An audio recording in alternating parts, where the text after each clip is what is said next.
নতুন রাজনৈতিক চেতনা এবং তার উপর ভিত্তি করে দল গড়ে ওঠাকে ইতিবাচক হিসেবে দেখছেন সাবেক ও বর্তমান ছাত্র নেতারা।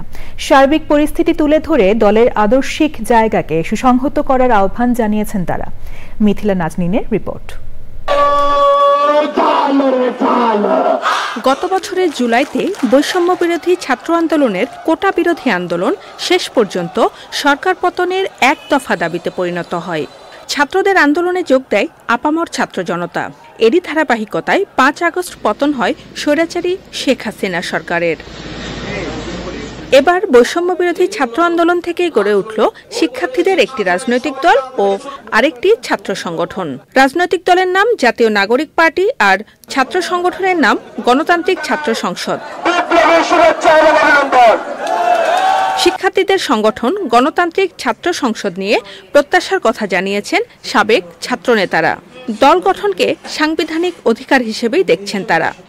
আমরা তাকে স্বাগত জানাই এবং আমি বিশ্বাস করি যে ৯০-এর ছাত্র গণঅভ্যুত্থানের পাশাপাশি ২০২৪-এর ছাত্র গণঅভ্যুত্থানের সাধারণ ছাত্রদের যে আদর্শ এবং যে চেতনা, সেই চেতনা তারা ধারণ করুক। বৈষম্য বিরোধী ছাত্র আন্দোলনের পাশাপাশি জাতীয় গণতন্ত্রে তারা অবদান রাখুক।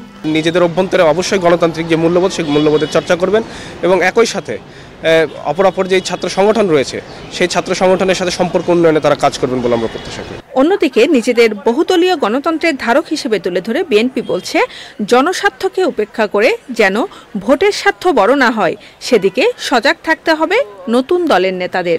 আপনাদের আমরা সাপোর্ট দিয়েছি, সাপোর্ট এক জিনিস আর ভোট অন্য জিনিস।